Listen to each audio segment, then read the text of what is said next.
Hi, I'm Morgan Doremus with RT Book Reviews Magazine, and I'm here with historical romance author Stephanie Lawrence. Welcome. Thank you. I'm pleased to be here. You've come a pretty long ways, Melbourne. Very long way. It's almost directly like right around the world.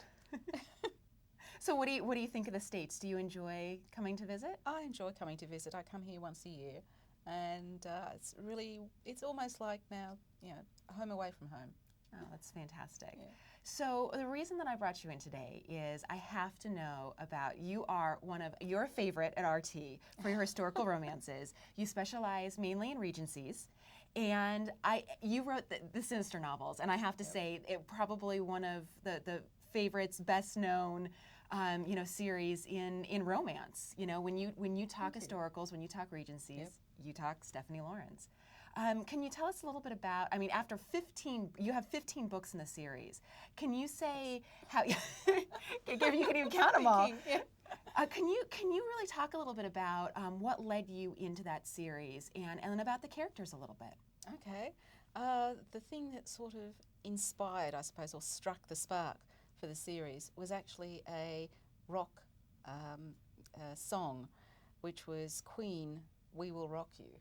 And I was actually writing in my study, and my youngest daughter had rediscovered my husband and my collection of Queen albums. In those days it was LPs still, and she discovered these strange things stuck away in the living room, and this was wonderful, this music. And so she was playing it in the lounge room, where the speakers, although they're sort of like three brick walls away from where I was, the speakers were actually facing me where I was sitting, and she turns up the volume. And so I'm just about rocking physically to this we will rock you. And it just sort of instantly brought to mind this group of very alpha males, British obviously, because it's a British song, and it just suddenly I had this vision of a group of cousins. I instantly knew they were cousins, and that was where it all started off. So I had this group, and I actually stopped what I was writing and quickly jotted instead some notes about this idea, and that's where they came from. And how do you feel, I don't know, when you do sit down to kind of transport yourself into, the English that language, that old school language, and, you do have the balls, and you have, there's obviously a lot of fighting. Some of your books take place, there's politics involved, including, wars or whatnot that's going on at the time. How do you transport yourself to that time when you sit down to write?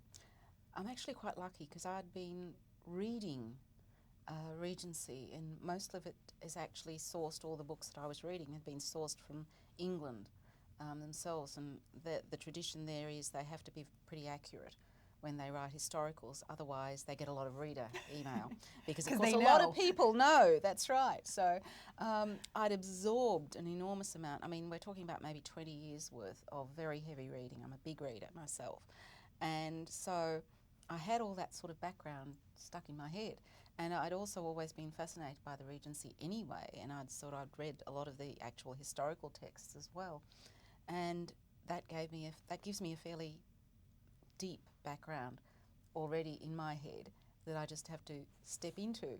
So it's not all that difficult for me to transport myself back. And also on top of that, we lived in England for 4 years, and I actually saw a lot of the older places, all the palaces, all the like things like Brighton Pavilion and so on. I've been there, I've stood in those rooms.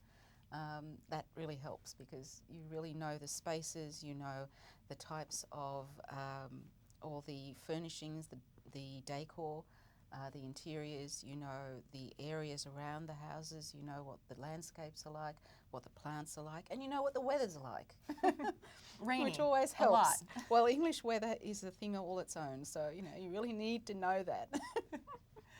Well, not a lot of people know this, but you actually started out, you were a researcher in biochemical cancer studies and genetics. Yeah.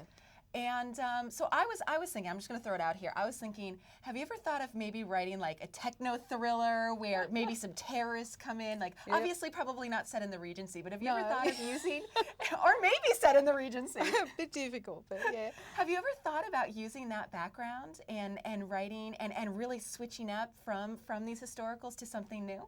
I've thought of it, but it's sort of, I think of it and think, yes, I could do it. And then I think, but I'm not really like moved to do it. So you know, the Regencies are the stuff I love, and it's just so comfortable to get back in there.